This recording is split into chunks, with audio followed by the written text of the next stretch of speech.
Hello and welcome to The Food Fighters, a new podcast where we aim to ensure that Britain isn't literally and figuratively being fed a load of rubbish. We will be fighting against a dangerous deregulation of our food industry that would have disastrous consequences for what ends up on our shelves and in our stomachs. This battle affects us all in Britain, so we'll naturally be putting pressure on the politicians pushing for it, while using food and farming as our launchpad into the broader political landscape. But more about that later. I'm Nick Webb, and I've been making television and other forms of content for nearly 20 years, and have always enjoyed the privilege of engaging with experts, which is why it's a huge pleasure to be able to introduce you to Liz Webster and Oli Fletcher. Liz, I'll start with you first. For anyone unaware, how would you introduce yourself? Well, I am known these days for being the founder of Save British Farming. We set it up about 5 years ago, and I've been campaigning really about Brexit. I've got quite a name as being an anti-Brexit person. And that's kind of what dominates my life, really. And we're still here trying to save British farming. Great. And I think doing a pretty good job of it from what I can tell so far. And Ollie, just tell us a little bit about who you are. I come from a small farming family in Leicestershire, and I recently finished a history degree at Oxford, and since then have joined forces with Liz and also run my own YouTube channel called Farming Explained, talking about the politics of the countryside, which is very, very important. I think studying the food system and the people within it can tell you a lot about society more broadly. So before we go any further, I suppose the first thing to talk about is why this podcast is relevant to absolutely everyone. Well, that's because we're here to talk about something that none of us can live without, and that's food. And in particular, the potentially monumental changes in the quality of our food here in the UK that have been planned behind the scenes for some time, but might finally be about to come to fruition.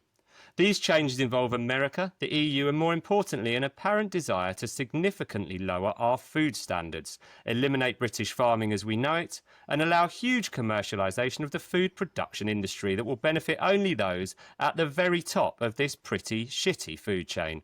And to be clear, that's not you, me, or the vast majority of the population. We will, of course, explain all, but for now, Ollie and Liz, do you feel that's a vaguely accurate summary of where things are?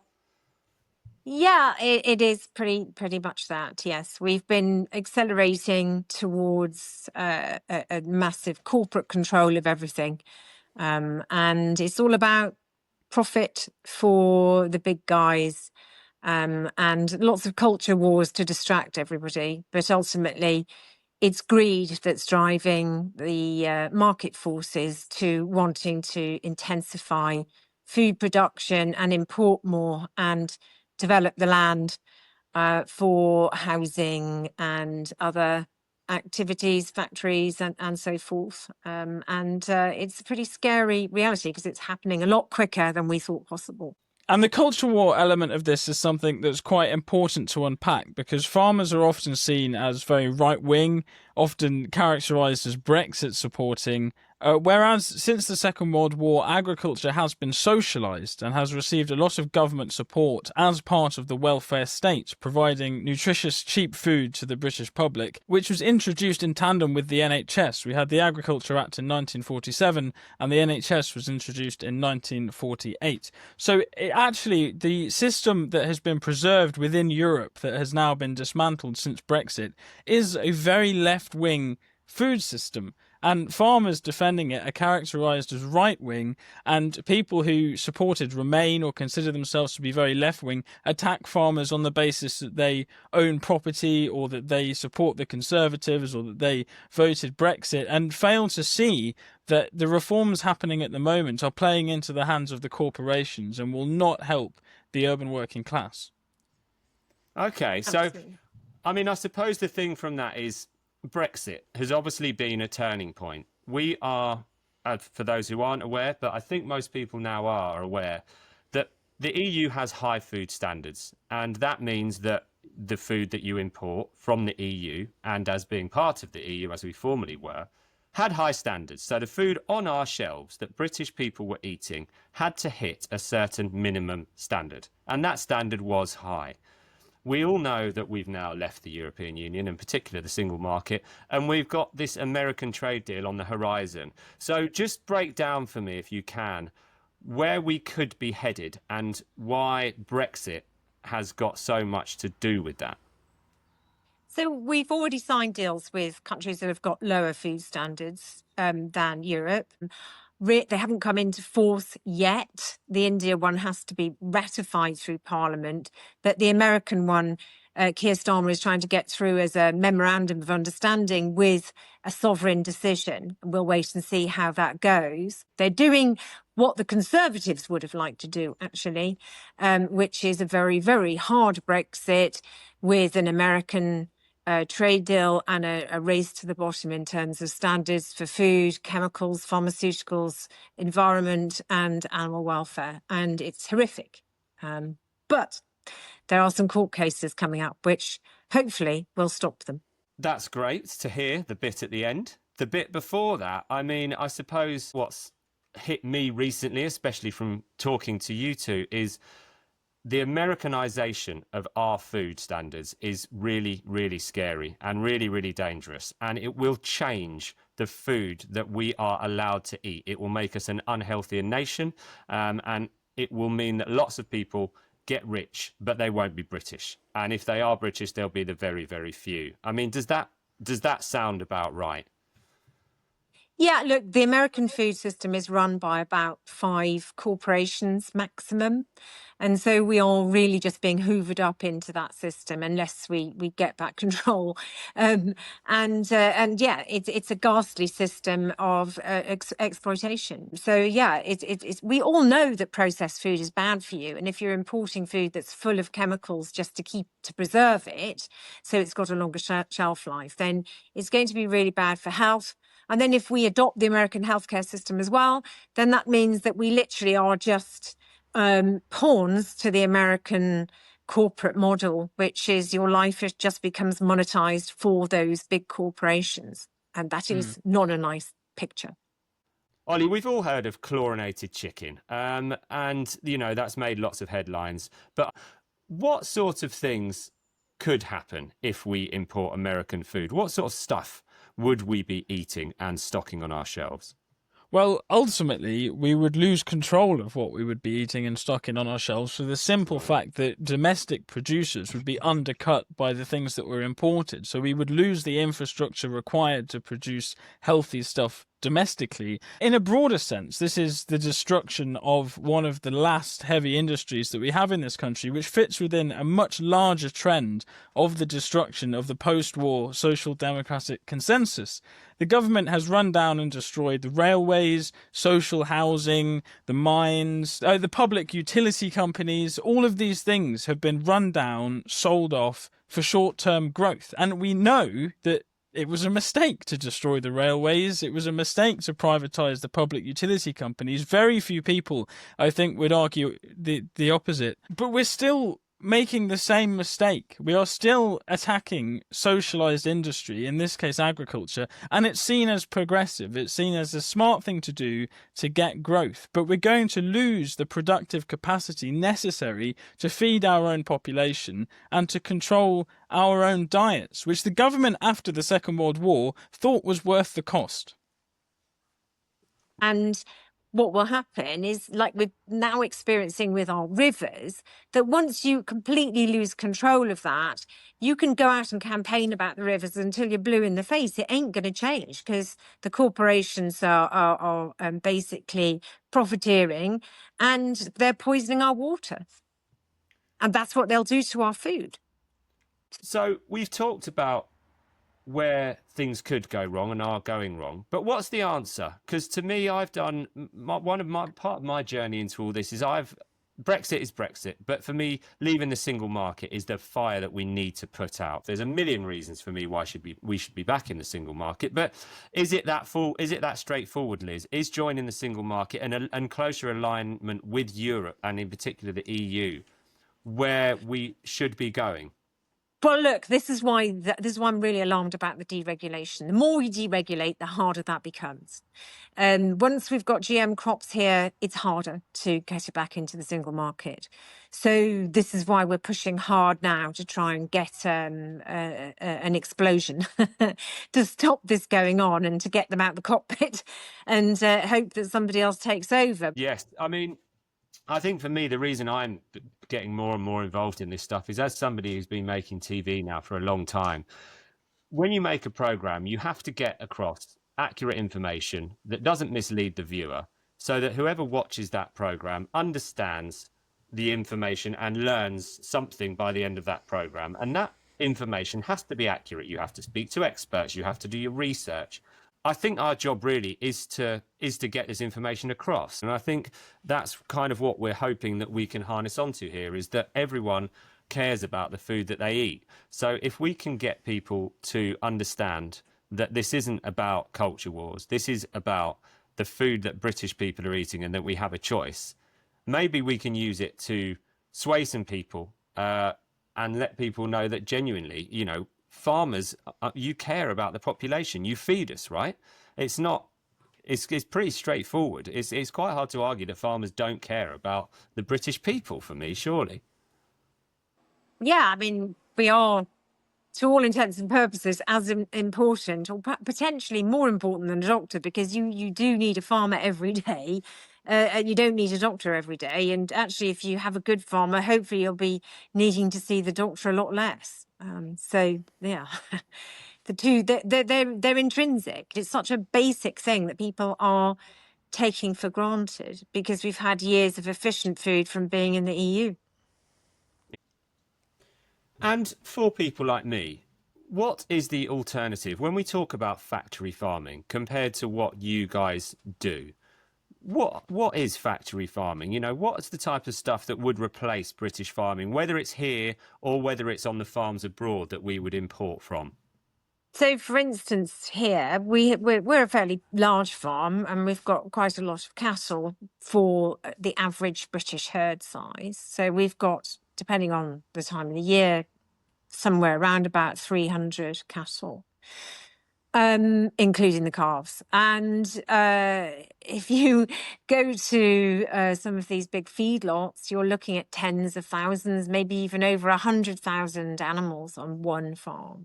The animals never graze. They're just in a pen in a feedlot, and they are fed food directly. Then they don't graze. They are just fed. It's a very different way of farming. And they are given hormones, which mean that they can be finished quicker. So it's about profit. But what does that mean for my steak or my whatever choice of meat you would go for? Again, I think this needs to be, this will only land with people if they can relate it to themselves. How would that affect what I eat and what I buy, and what would the effects on my body be? Well, the hormones are carcinogenic, for one thing. And so there's all sorts of health issues with eating meat regularly that's been injected with hormones, growth promoters. And they're also bad for the animals. They give them problems. They can destabilize them because they grow so quickly. And so we gave up using hormones some time ago because of those issues. We care about animal welfare. And also we have been quite health conscious since the war, and we've tried to fight cancer, not give it to people, which is why we got rid of asbestos. So once we discovered it was bad for you, so it is a regressive step, I would not be eating that. If I go to America and I eat a steak once in a while because I'm there for 2 weeks, it's not a big deal. But if you're regularly eating that stuff, it's bad for you. In this country, our chicken is largely intensified and pork is becoming more intensified. But most of the chicken now is reared in intensive sheds. And I'm not keen on eating that lower standard chicken because I know what it's been through and what it means. But if you go to other countries like America, their intensive sheds will be much more crowded and much dirtier. And so they need to then also have antibiotics And that then is a real problem for antibiotic resistance, resistance, and the antibiotics no longer work. So it's all of those issues which you're meant to be doing things to make the climate better, to make health better. And we're all invested in those progressive ideas, but we're being dragged backwards while the rhetoric is saying we're going forwards. And that's not a good thing. Do you think that Americans, as a population, are more unhealthy because of their food standards than we are in Europe? Or is that too big a deal? The evidence is there. Their longevity is much lower. Their weight, their obesity problem is much worse than ours. Ours is getting worse as time goes on. We're following them, but undoubtedly, their food is a killer. The emphasis on carbohydrates came from America, didn't it? And then they all got really obese, and then we adopted their diet and started eating loads of carbohydrates, and now we are all obese. So it's not gone well so far, and I think these are the sorts of things that we can be looking at critically, asking, what should our national diet be? We can influence these things with policy, and I think we have seen a negative trend over the past few decades. This obviously has huge costs to the taxpayer in national health service fees and such. So we should be looking at fixing that in order to facilitate health within the population, to enable them to work, more and take less days off sick, saving the taxpayer money there, saving the taxpayer money on their healthcare, allowing them to live longer lives and have, more energy to do things that they enjoy. It's sort of a win-win as far as I can see. The only people that will suffer are the processed food companies and perhaps the distributors. So many people stand to benefit from a positive reform of the food system, and very, very few will suffer. Yes, I made a program recently about weight loss drugs, and what was fascinating was that these drugs are incredible. They are going to potentially cure obesity, but they don't fight the cause of obesity. And I think what really came across is that if you can make the nation healthier, the benefits for the NHS down the line are enormous, because people who suffer from obesity are overweight, they have hip replacements, knee replacements, cardio, all sorts of issues, that if you can eliminate those, not only does the NHS save fortunes, meaning it is a better NHS, but the quality of life of people in our country is just genuinely and generally better. And I think it's hard to argue that nobody would want that. So I think it will hit home if people understand it, hopefully. Well, we'll keep going that they do understand it. We can only try. Right, before we wrap it up, guys, Liz, I understand you've got some rather big news that's come out this morning and could be very, very significant. Breaking news, indeed. We have got a court case coming, which really brings Brexit into play, because inheritance tax was only able to be repealed because of the Brexit freedoms. And yes, you did hear that correctly. Brexit freed the government to rid the inheritance tax relief that was given to farmers and businesses in Britain. The 100% relief was given by John Major in 1992 when we joined Maastricht. And Northern Ireland has a special condition because of Brexit. It's still, to all intents and purposes, in the single market. And we believe there's a strong argument to show that the government didn't do a risk assessment and they didn't work out that they were actually violating the TCA, that's the Trade and the Trade and Cooperative Agreement between us and Europe, which is an international treaty.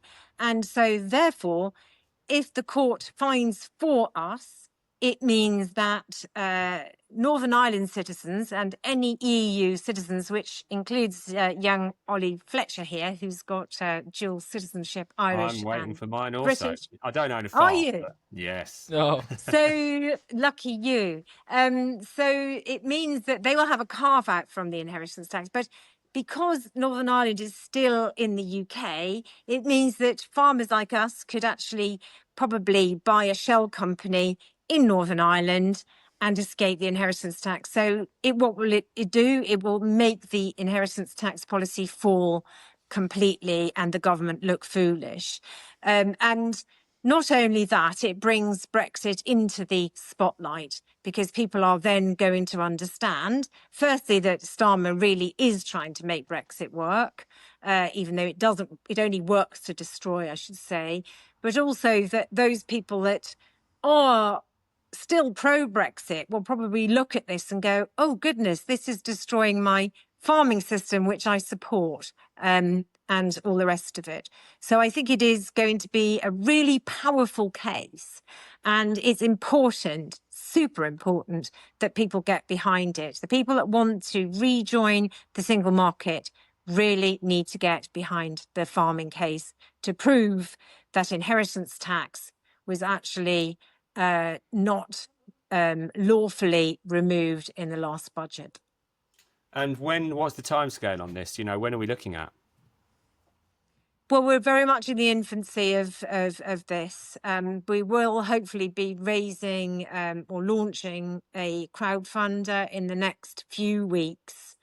And then we will begin the journey. So there's possibility that it could be expedited. It will be in the Belfast court, not in the High Court. There is a parallel case going on by another group of farmers in the London court, and we hope to be able to work with them as well.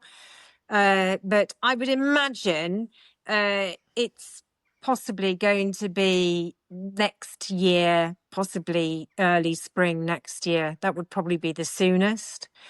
But there is a strong argument to say that the government may look at this and realise that they're between a rock and a hard place.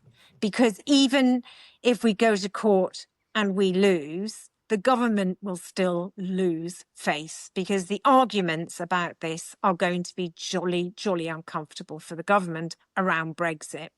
And so they may decide that they prefer to cave in and retract or scrap the inheritance tax. And there will be no midway, we'll increase the threshold, because that is still not going to settle this. The law is quite clear that the violation of the citizens in Northern Ireland and the EU citizens in terms of market fairness are significant with this change in inheritance tax. So my guess is that we're on a strong case here. We're strong legally and we're strong politically. So I've discussed this with Grok and with ChatGPT, and Grok was very resistant to it to begin with. And once we went through the case law and he understood it, at the end of it, he said, I think the government are going to U-turn, and the solution is rejoining the single market. And that was really quite something coming from Elon Musk's AI machine. And, I was going to say, Liz, I could have told you to rejoin the single market. You didn't need Grok for that, That he's offering it as a solution to this case is quite something. Well, with that, I certainly agree with Grok. I think we all agree to rejoin the single market. And it reminds me of another case that got quite a lot of press as well. Is that going to be relevant to the VAT on public schools? It is in some ways, yes, but it's much stronger because it affects the right to life in ECHR, and through the Belfast court, there's also there could be an option for ECJ. With the VAT on schools, they could put an argument into the Belfast court as well if they've got that happening over there. There would be definitely arguments to be had that, but because farming rules in Northern Ireland with the Windsor framework are much stronger. So we've got a stronger case on this, but it's not to say that the school fees don't have an argument as well. There is some interesting case law from 2009 when EEA residents tried to get inheritance tax relief on their assets. And say residents in Jersey who owned assets here, they weren't previously allowed them. And the ECJ found for them against the government. Wow. So There's there's quite precedent there. powerful. I'm not a lawyer, but I think there's some good arguments here which are powerful and come into what we're talking about here. Because funnily enough, Ollie and I on Twitter today had a conversation with somebody who said, nah, you farmers, you all voted Brexit and you all hunt and hunt foxes. And so you deserve to, go to the wall, and I don't care, factories can replace you. Sounds like a nice guy. And then he said, and they'll pay inheritance tax. I said, well, no, they won't. Corporations don't pay inheritance tax. Corporations don't die.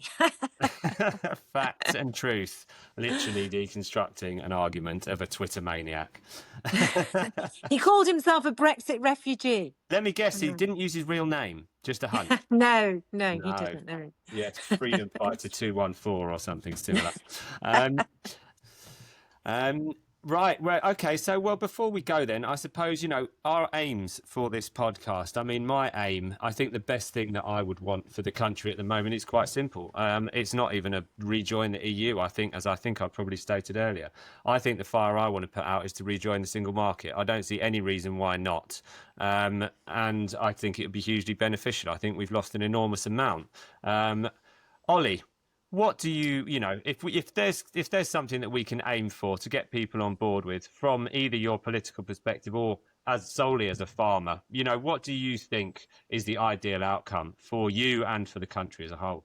Well, I'd just quite like to reframe the debate about the environment, food and farming, because I think it's very muddled in an unhelpful way, where a lot of the ideas that are seen as right-wing have very left-wing origins, and a lot of the ideas seen as left-wing have very right-wing origins. And if you unpack what those ideas will do if implemented today, I think they're often much closer to their original intention than how they are currently perceived. So I think we need to really unpack where these ideas come from, who came up with them and who believes them now, and then what they will actually do if practically implemented, in order to get a much more accurate assessment of where we are and where we could go in the future. Yeah, makes total sense. Liz, what's on your wish list?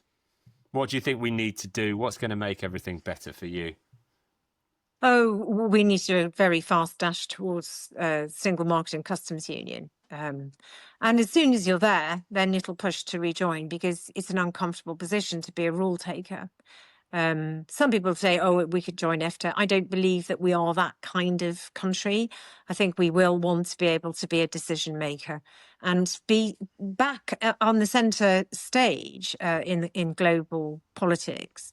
And, we're missing that now. We're irrelevant. We've got J.D. Vance here in the Cotswolds, where I live right now, with his Secret Service going around knocking on doors, demanding people give their social media handles so that the Secret Service can spy on them.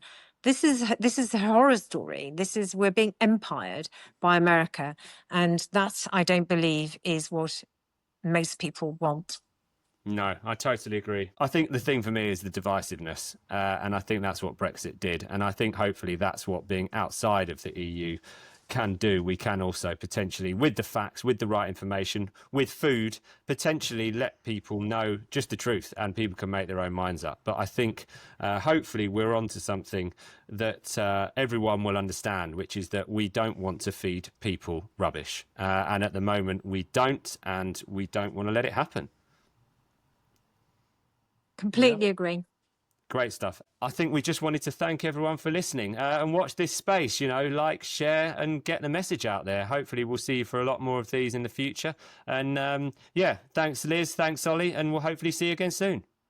Bye-bye. Thanks so much. Make sure you subscribe, keep watching.